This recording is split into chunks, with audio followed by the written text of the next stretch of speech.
Hello there, and welcome to another edition of Master Blenders. I'm Gary Korb, Executive Editor for Cigar Advisor, and today I have two gentlemen I've wanted to talk to for a long time. They are members of El Grupo de Maestros, that is Tabacalera USA's world-renowned blending team.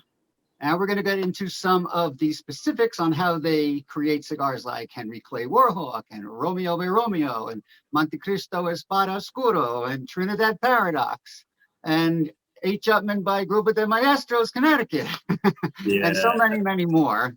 So please welcome Pedro Ventura, Product Development Manager for Tabacalera de Garcia in the Dominican Republic, and Elmer Suarez, Tobacco Manager at La Flor de Copan Cigar Factory in Honduras.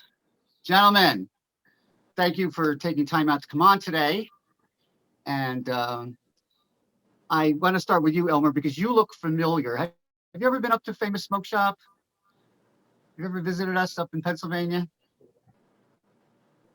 Yes, I was there in a couple of years ago. Yeah. Celebrating an anniversary of the Famous, something like that. I can't remember, but that's a couple of years ago.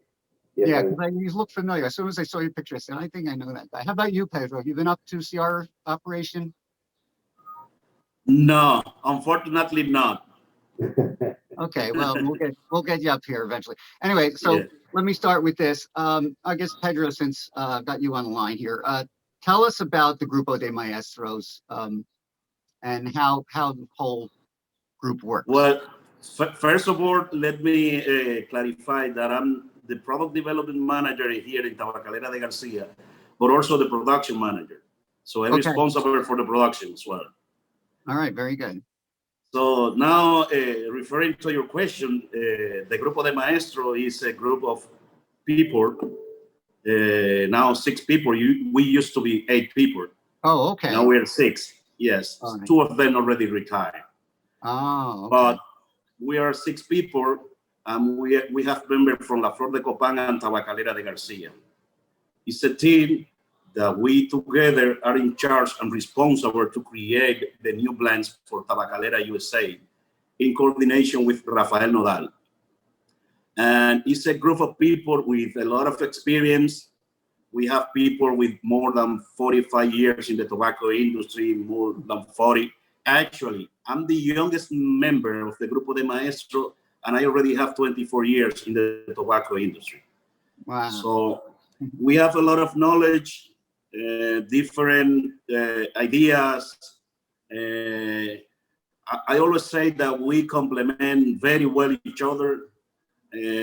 Some with more innovative ideas, the other we all the knowledge about tobacco leaf, and we combine all those skills that we have within the team, and we have been able to put in the market very successful blend, as you may know. Yeah, and I'm very proud to be part of this group of master blenders. All right. Well, we're going to get into some of those things too. Elmer, how do you get into the Grupo de Maestro? How does one become a maestro? Okay. First of all, thank you very much for the invitation. I started in Copan when I was very young. I have 31 years working here in the factory. I become to be part of Grupo de Maestros 10 years ago with the help of the Grupo de Maestros that they have established in Tabacalera de Garcia, and Joel Alvarenga, or factory manager yet now, is part of the group too, and Joel and I began to be a part with Pedro and the group of Tabacalera 10 or 12 years ago. Okay. Let me ask you, Pedro, are there three blenders in Dominican and 3 in Honduras? Is split evenly? And do you ever switch? Like, do you ever go to Honduras, and does Elmer ever get up to, say, the Dominican? How does that work? We are 4 in Tabacalera de Garcia and 2 in La Flor de Copan, but we interact a lot. We are limited now with the pandemic, but we usually we have Elmer and Joel coming very often to here to Tabacalera de Garcia, and we also go into Santa Rosa, La Flor de Copan, and interacting a lot in the last 10, 12 years. It's very interesting to share the information, share the tobacco, the new methods, something like that. It's a very nice experience working together. Okay. Pedro, let me ask you again. When you have a, I mean, if people don't know, if you're watching this and you don't know this, let me just say that these gentlemen produce cigars that are some of the greatest names in the world. I mean, we're talking about Romeo, Montecristo, Trinidad.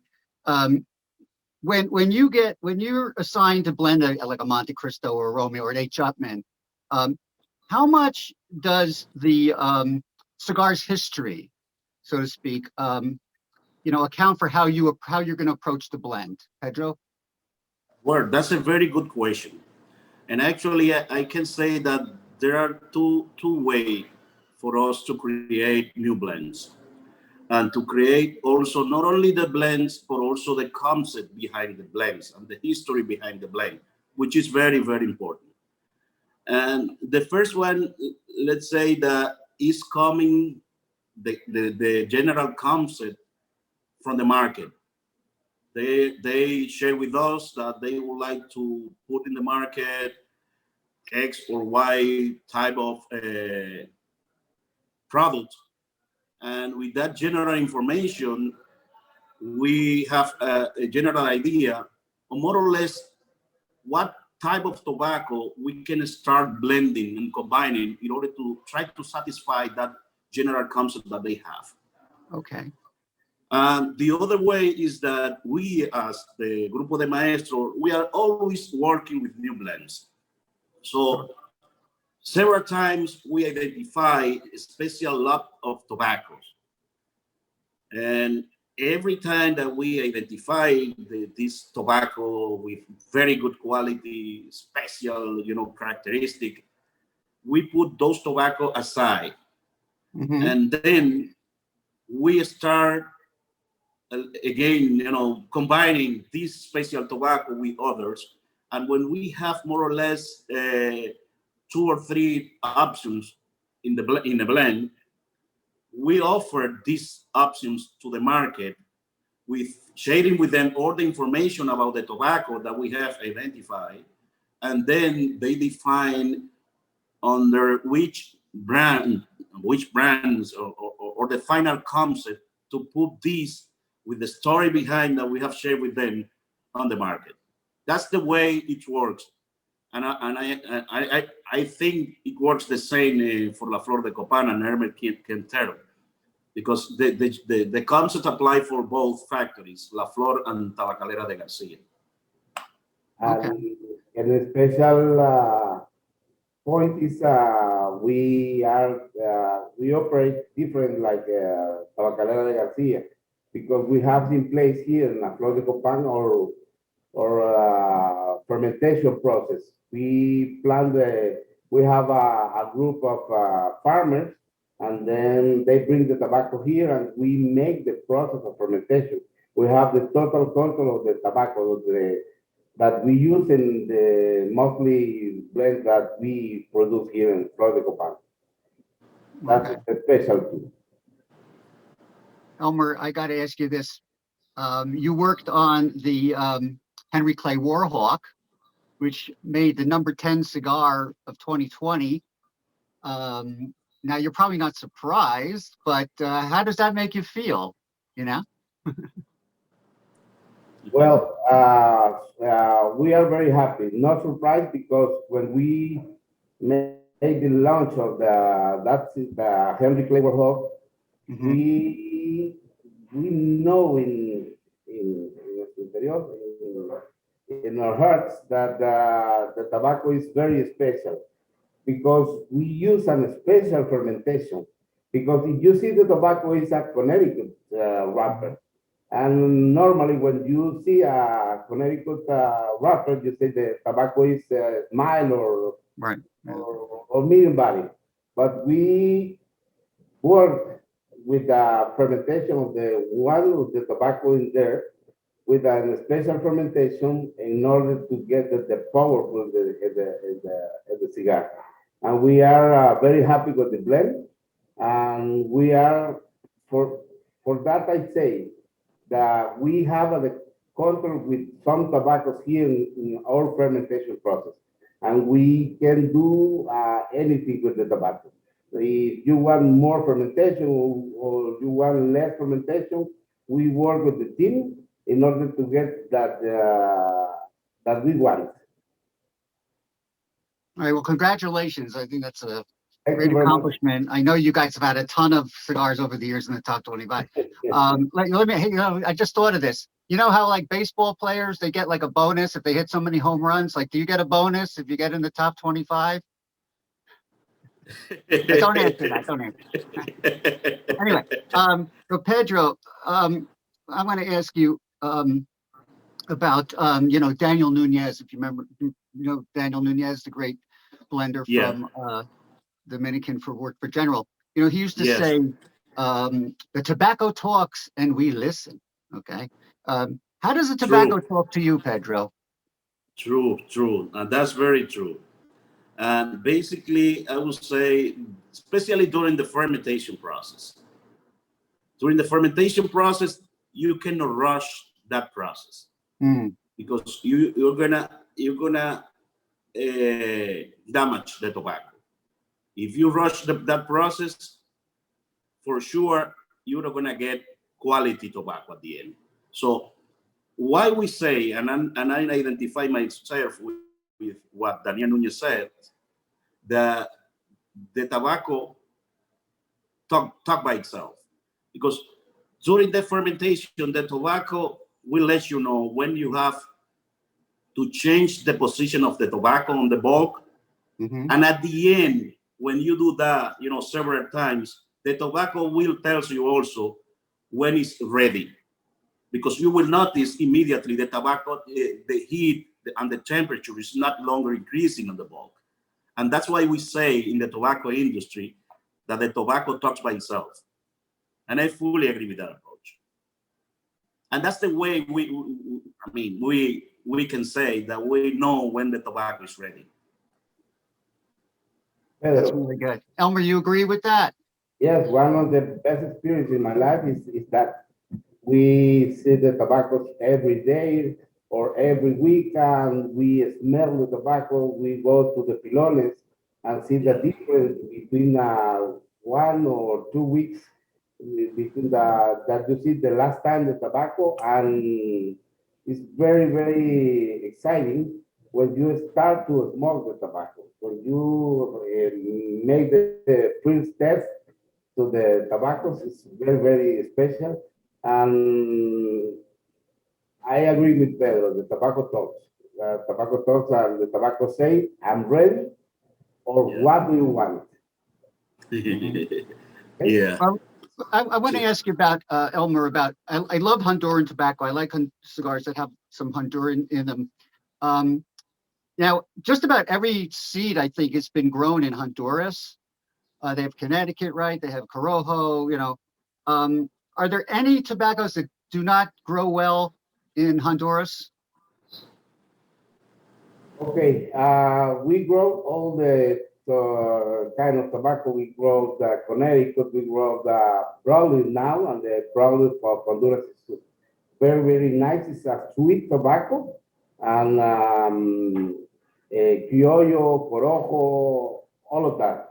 But we have some issues to produce the wrappers, because we have a lot of variation of the weather. We have a lot of rain in some season, or a lot of sun in other seasons, and we in some places we try to produce a wrapper under shade with the shade, we put cloth in all the field, but it's very, very hard. The only person that is making the process correctly is Mr. Nestor Plasencia in Amazon Valley here in Honduras. He's growing a very, very nice Connecticut wrapper here. Very clean, nice, and the flavor, if you compare the wrapper from Ecuador, the wrapper from Connecticut, from the valley, and the Connecticut from Honduras, the Connecticut from Honduras is very, very sweet. Normally, the wrapper, the Connecticut wrapper, have a little bitter. It's characteristic of the Connecticut wrapper. It's a little bitter, but the Connecticut from Honduras is very, very sweet. Yeah, I like just like the kind of the flavor profile of a lot of Honduran tobacco. Pedro, this is for you. How long does it take? You know, what's the average time it takes before you agree? Okay, this is the blend. How long does it take to usually that process of it before you say, okay, these are the tobaccos, this is the mixture, this is the wrapper, whatever? Well, basically, in average, I can say this is around 6 months, but many times it takes longer. And I have a recent experience on blend that we have created that has lasted more than a year, several times. Really? Because you know that's a kind of try and error process that we do during the blend creation. It's not a matter of, you know, to combine 2 or 3 different blends, type of tobacco, and then we have the new blend. It's not like that. We continue combining tobacco until we are totally satisfied. Sure. And we don't do that suggestively. Basically, we try to be as more objective as we can by doing or having a blind test. So many times, or almost 100% of the time, we don't know what we're smoking. In order, you know, to try to be more objective while, you know, evaluating the cigar. Right. We have a kind of form that we use, the Grupo de Maestros, and then when we finish, we complete the evaluation of the cigar blind.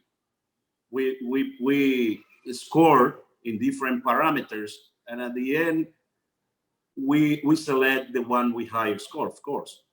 Sure. But this is basically, you know, trying to be as more objective as we can by doing those blind tests. Right. Now, because you work in teams, like, do you ever get into arguments? Like, you know, one guy says, well, I think it's ready now. And goes, no, it's not, we need more of this, you know, or, you know, how does that ever happen? Very often, very often. Who gets the final say? You, right? and at the end is as I was explaining, we have a form that we use. Yes. And the one with higher score is the one that we, in the consensus, we select as the final blend. Yeah, I've actually seen that form, and we have actually used it. Cigar Advisors used it for our panel reviews sometimes. So it's a really good form.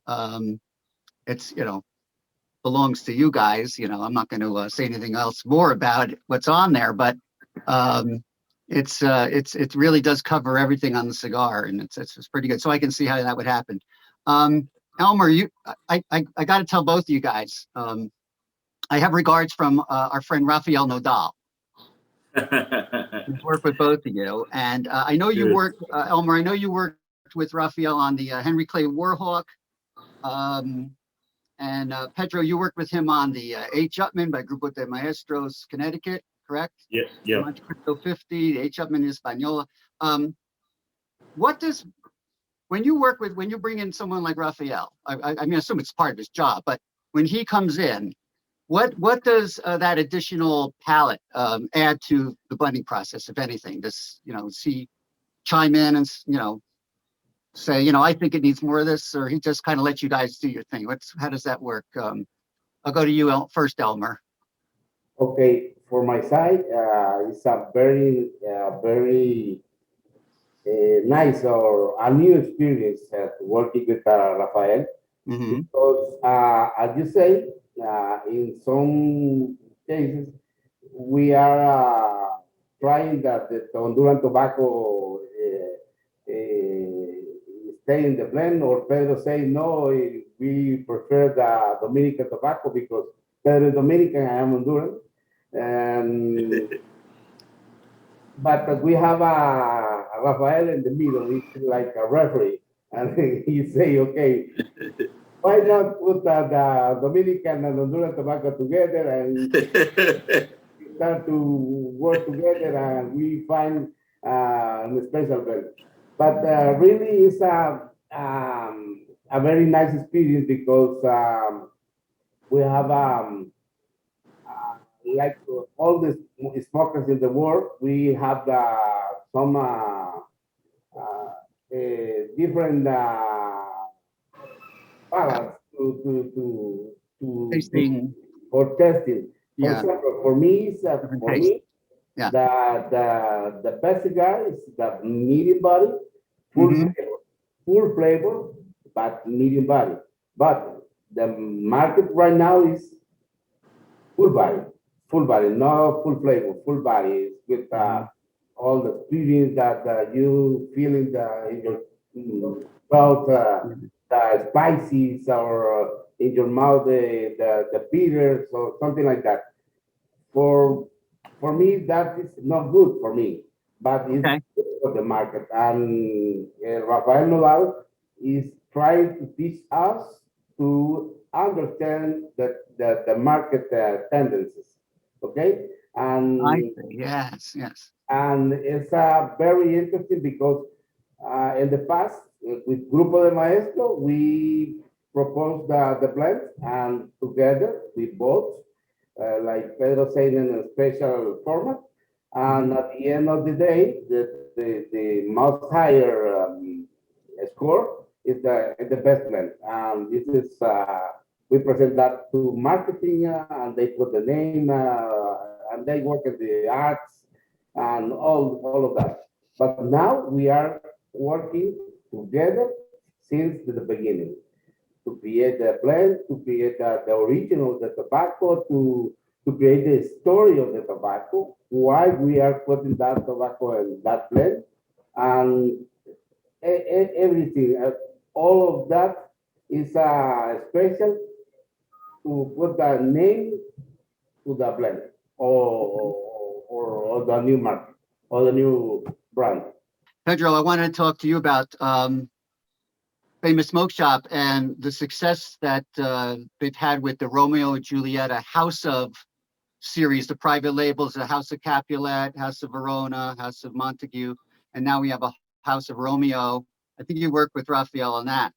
Um, I think it's an amazing cigar. I really like it. Tell us about what goes into a project like that. Like, how does, where do you start? And Well, talking about your previous question, and I think we can link with this one, is that I agree with Elmer in the sense that Rafael Nodar has brought a great value to the team, in the sense that he's very close to the market, to the consumer, and we have a better, picture, or what's going on the market, what is trending, what the consumer are looking for.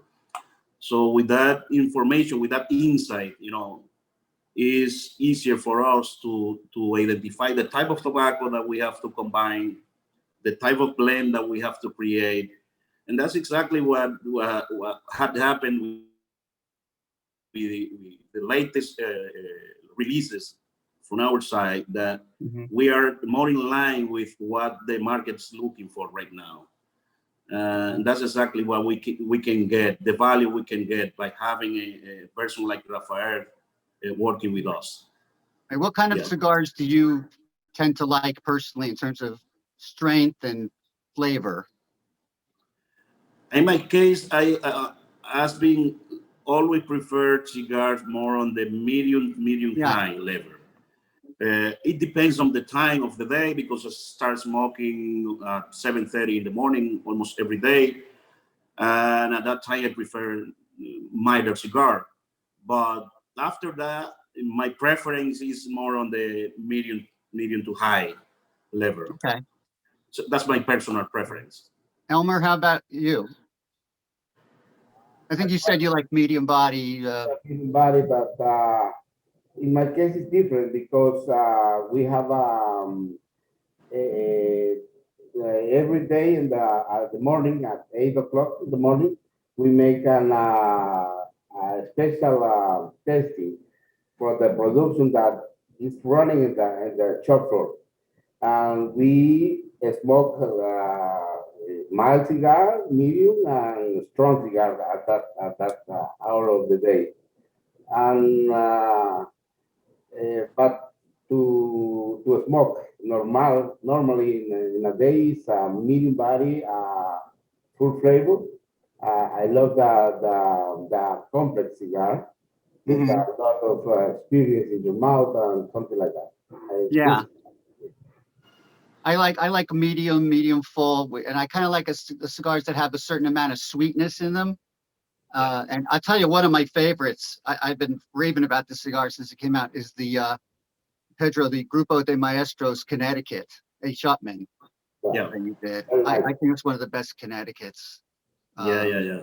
That's very pleasant smoke. That's amazing. You have to try the new one, H1 Añejo. It's a very, very medium to high. It's a very aromatic, a lot of flavor in the mouth. It's very, very nice.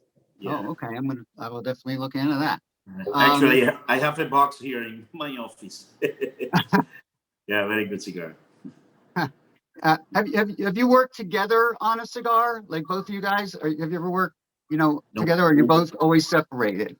We have worked together in many blends, but in that one, I was not involved. Oh, okay. All right. I thought you were. All right. Well, speaking of blends you have worked on, you worked on the Romeo 1875. You've worked on Reserva Real, I believe. Montecristo White. That's another great Montecristo. These have all become classics. Yes, exactly. All these cigars have become classics. What comes to mind when I bring those names up? What's going through your head when I say Montecristo White and Romeo 1875? And is those are the products that we feel more proud of, because of the success in the market. And I remember when we started with the creation of those blends, that we worked very close together at that time with Jose Seijas, because as Elmer was mentioning, the Grupo de Maestros was created back in 2010, 2011, but we were working as part of the blending team from many years ago. Sure. So it doesn't mean that we start creating blends in 2011, 2012. No, it's way back. And those blends were created, many years ago. And basically the focus at that time was to create a blend focused totally on the flavor. We were not looking to have a strong cigar. No. The flavor was the focus, what was in our mind all the time. And I think we accomplished what we were looking for. And the proof is there. We have those brands for many years in the market, and still, the demand of those brands is really high, because those are fantastic blends. All right. Yeah. Elmer, let me ask you, this is for both of you, but I'll start with Elmer. Elmer, what's the most challenging project you ever had to work on? What gave you the roughest time, so to speak, before you figured it out?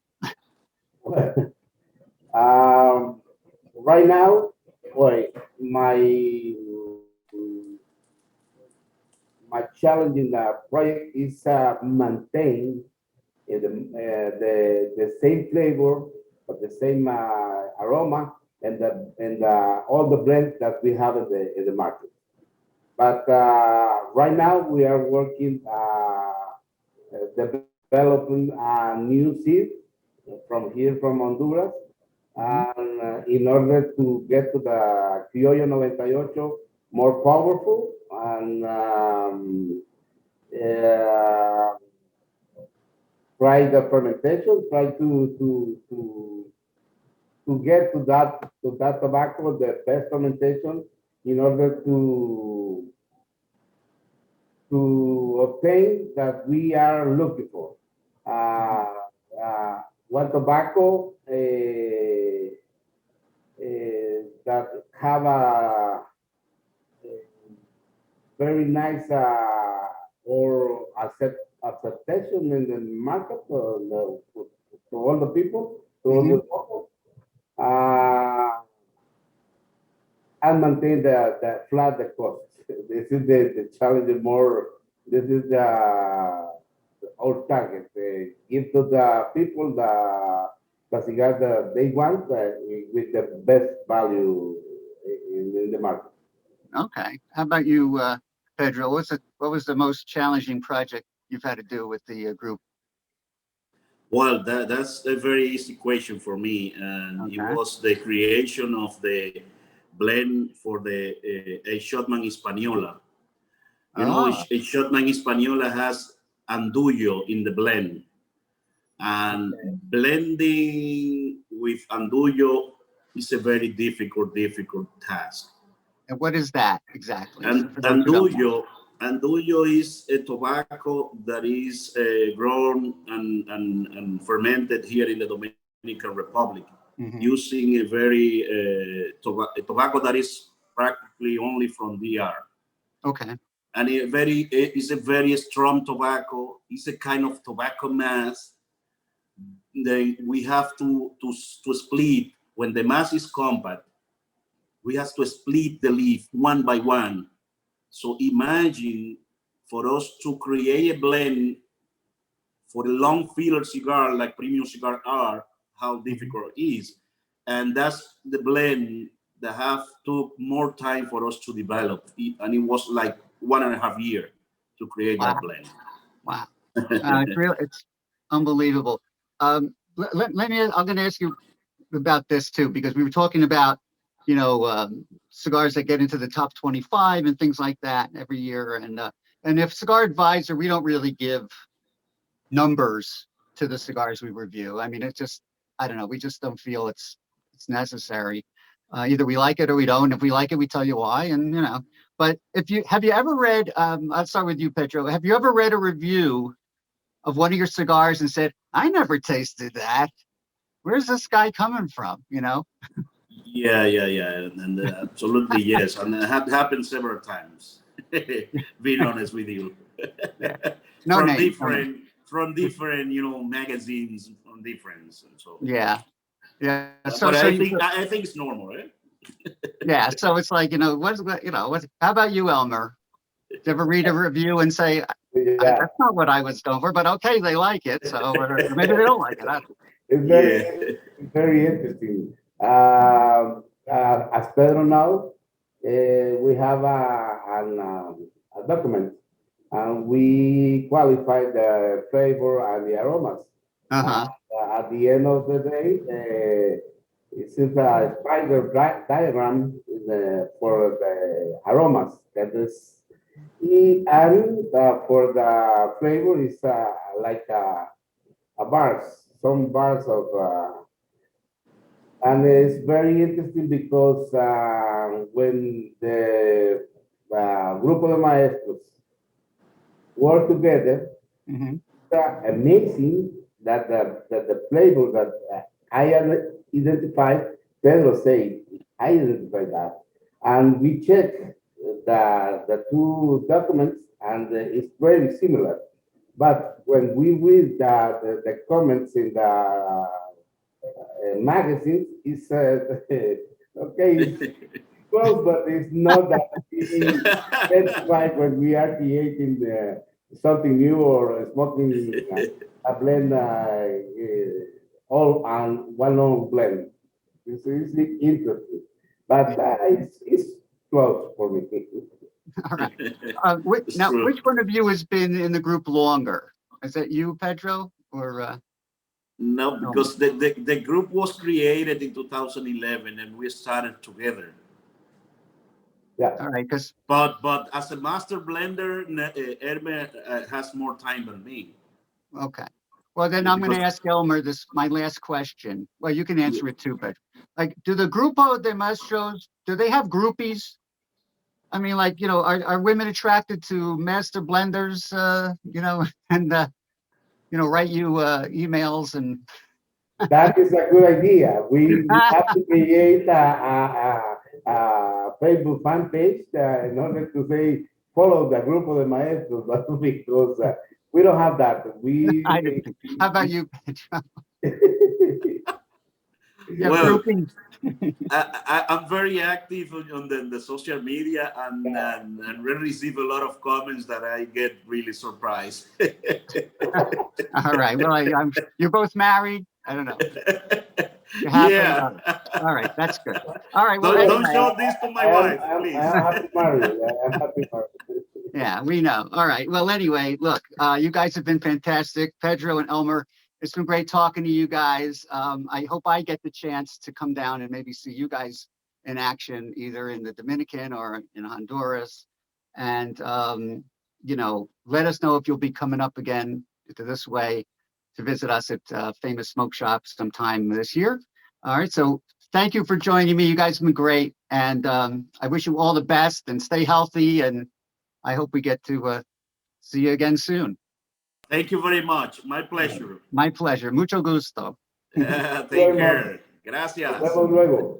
Remember, you'll find cigars from Tabacalera USA at famous-smoke.com. And for more cigar reviews, advice, and news, please follow Cigar Advisor at cigaradvisor.com, Facebook, Instagram, Twitter, and YouTube, where you can watch all of our videos. And please subscribe to our video channel and hit that bell for notifications when we upload a brand new video. Thanks again for watching. I'm Gary Korb, and I'll see you on our next Master Blenders.